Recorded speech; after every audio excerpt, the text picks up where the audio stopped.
So let's see the next questions. So the next questions asked in 2021.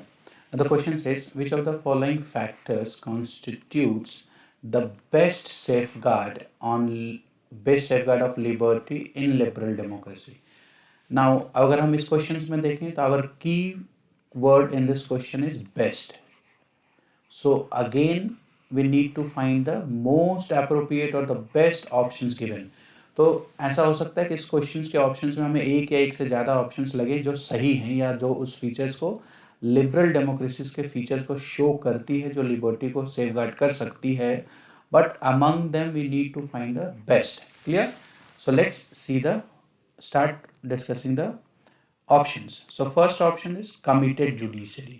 Now when we talk about a committed judiciary, so committed judiciary means an biased judiciary, a biased judiciary, or not independent judiciary. We can say biased judiciary or a judiciary which is not an independent judiciary. So an committed judiciary or a biased judiciary is not, we can say, it is not accepted to be to deliver or safeguard the liberty of people or citizens. To the judiciary who is independent, the judiciary is independent, can only safeguard or deliver the safeguard to liberty. So committed judiciary cannot be our answer to this questions. Clear? Next is centralization of power. Now this option B, that is centralization of power, is something like is known as an unitary functions or unitary government, where power is been concentrated at one place. Clear? So this concentration of power or centralization of power can also not safeguard. Through this, it may be that the government which is at the center or which is as a unitary will have an absolute power. That will be an absolute power. In case, now you can see in the case of UK, where a judiciary is not independent and they have an judiciary is not independent, we can say that judiciary is not independent and the government is supreme over there. They have an absolute power. So इस absolutisms की वजह से the UK government can take away anyone's liberty and the people in UK do not have any remedy against the infringement of their liberty. So this cannot be our also answer. Okay. Now if we move to the next options, before that let's erase this all these options. So next is elected government. Now elected government is a form of democracy, because in democracy only the government can be elected by the people, right? So this elected government means existence of democracy. So this is one of the ways through which a liberty can be safeguarded in liberal democracy. But can we say it is a best? So to mark this answer, we need to further avail other options also. So the last option is separation of power. Now the separation of power means where the power is been separated among the organs of government, that is executive, legislature and judiciary. And this separation of power, either a direct separations like in a case of USA, or an check and balance system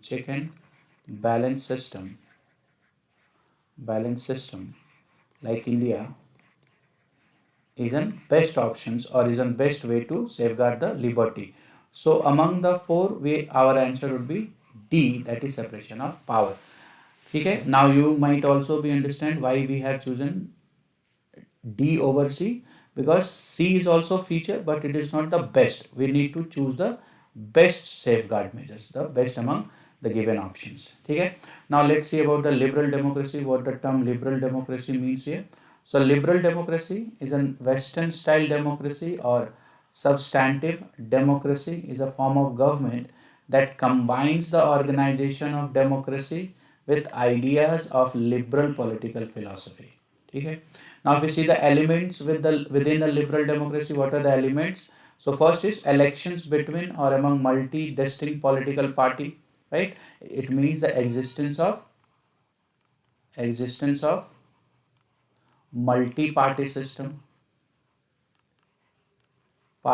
like India is a feature of multi-party systems. Okay, we can say we have BJP, Congress, AAP, TMC, right? Then Janata Dal United, RJD, SP. There are many parties we can see. So India is having a multi-party systems. So it is also one of the feature of liberal democracy. Next, separation of power into different branches of government. Yes, this is one of the required features for the liberal democracy. Rule of law in everyday life as a part of open society, a market economy with private properties, right? Universal suffrages means every individual, obviously the citizen होना जरूरी है, ठीक है, citizens above certain age, above certain age, in case of India we can say that 18 years are vote allowed to vote or participation in voting process, ठीक है, और making in government through vote, ठीक है. Then equal protection of human rights, civil liberties and political freedom for all. So these are the elements. So through we can say that out of the C and D, our answer may be vary from C and D, but D is the best. Why? Because it is protecting, it is restricting. Through separation of power means restrictions has been imposed to on the exercise of organs of government, ठीक है. So liberal democracy emphasizes the separation of power, yes, and independent judiciary, ठीक है. अब मान लीजिए यहाँ पर एक और ऑप्शन, कमिटेड जुडिशरी की जगह हमारे पास ऑप्शन होता है independent judiciary. If suppose this is independent judiciary instead of committed, rest options would be same. अगर सारे options same होते तो now our answer would be independent judiciary, because this is the best way to safeguard liberty. Why? We all understand कि according to Constitution of India, अगर anyone's fundamental right is infringed, so the person under Article 32 move to Supreme Court, and because of this power, Supreme Court is known as a protector and guardian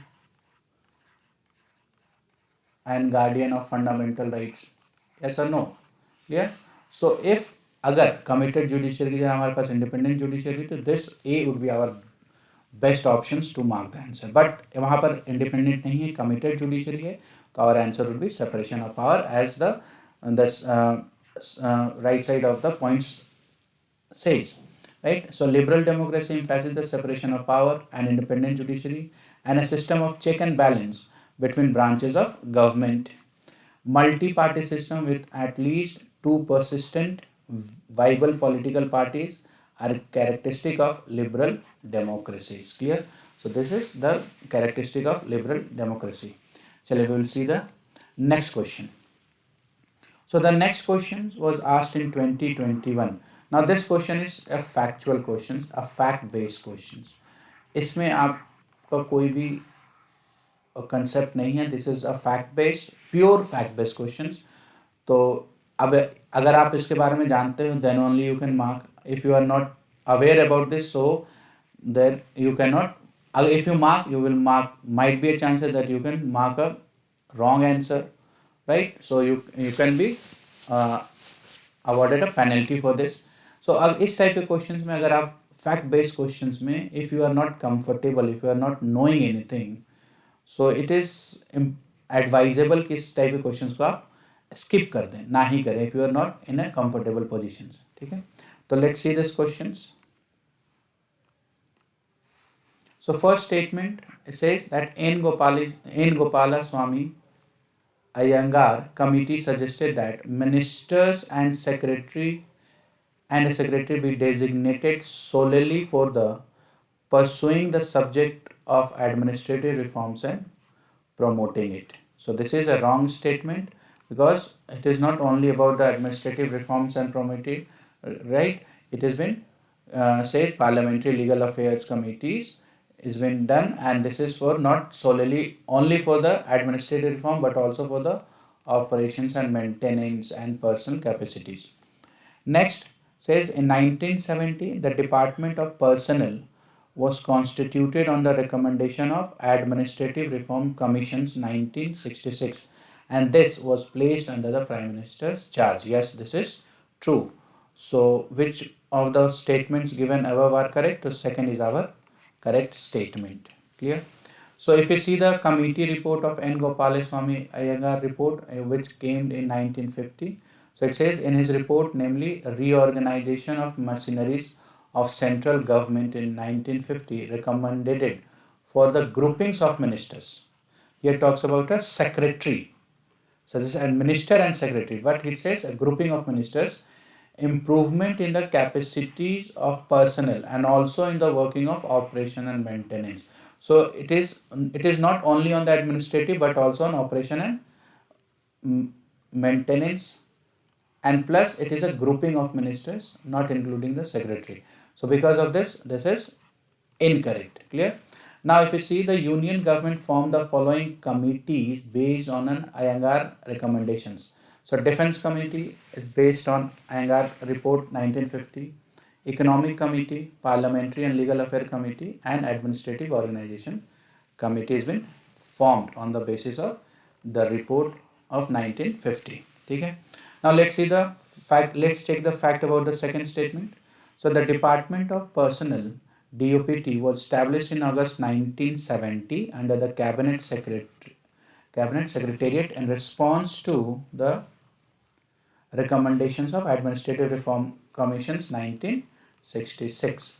The report recommended the creation of a separate department of personnel that would be directly under the Prime Minister's control. So yes, this is true. Clear?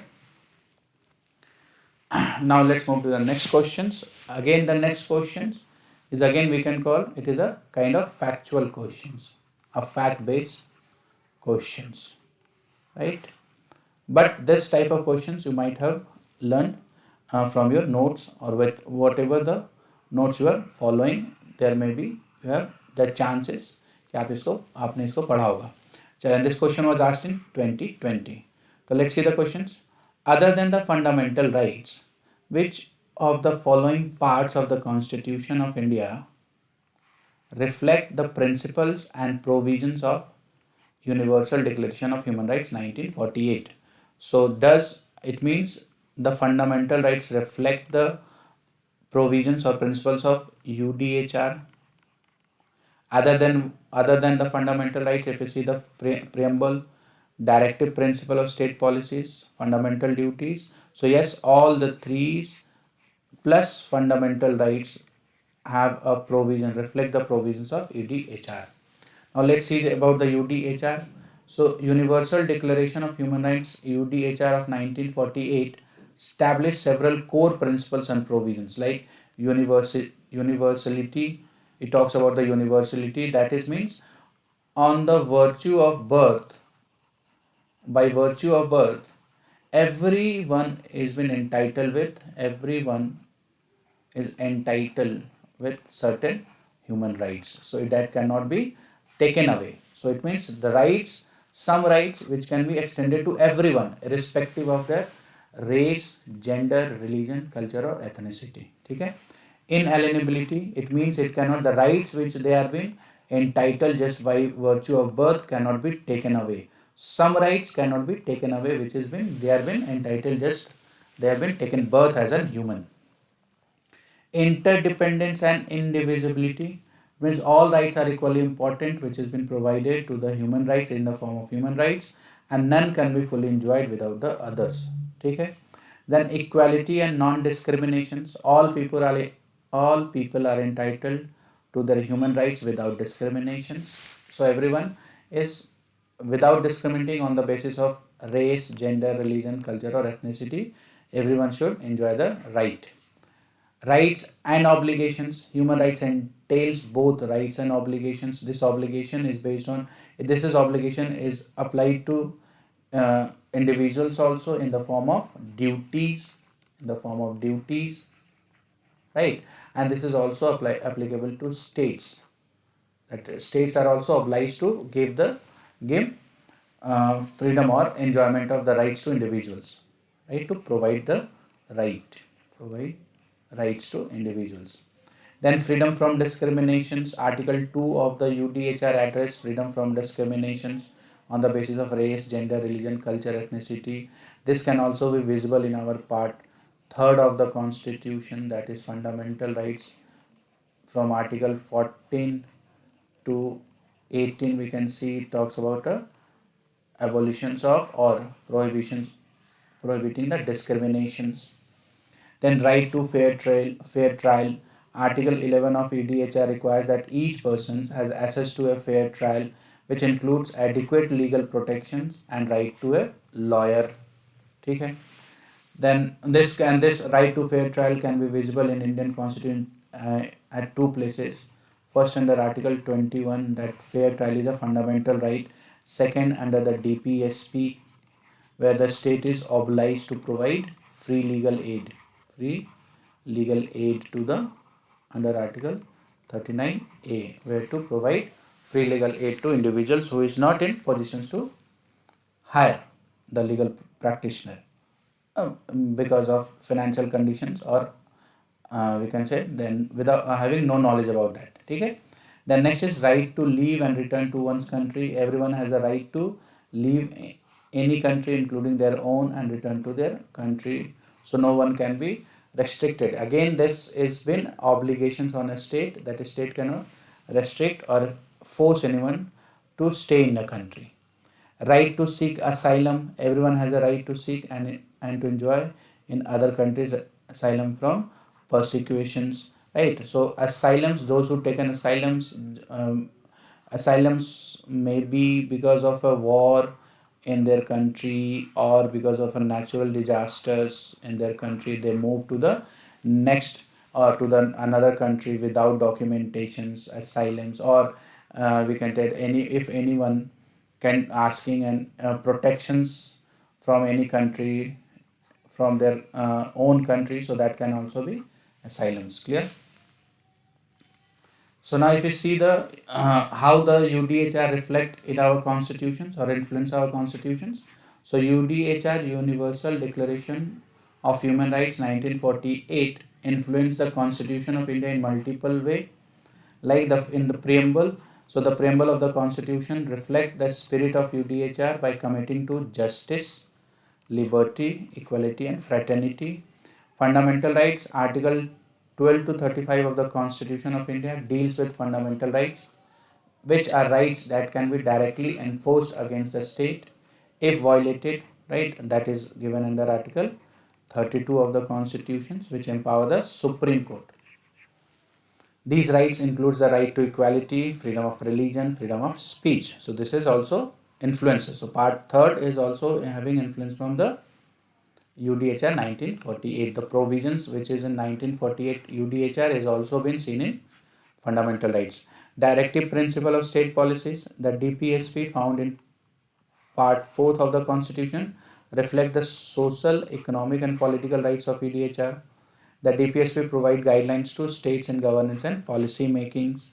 Fundamental duties. The duties added in 1976 through 42nd Amendment Act reflect the responsibilities of citizens to uphold human rights, social harmony, and welfare of society. While they express obligations, they help achieve the right expressed in the declarations. So this can be seen as a part of obligations under UDHR. ठीक है, चलिए. So this is this. Now let's see the next questions. Next question is a repeated question. So in 2020, the questions which was asked in 2021 related to that, what, and we have seen question number 4. If we revisit the question number 4, so you can see the question number 4 talks about constitutional government. So it talks about constitutional government. That is a government limited by terms of constitutions. So this question is also the similar to that of questions. Again, it is repeated in 2020. A constitutional government by definition is, again, it is a limited government, which have already been discussed in earlier we have discussed. Clear?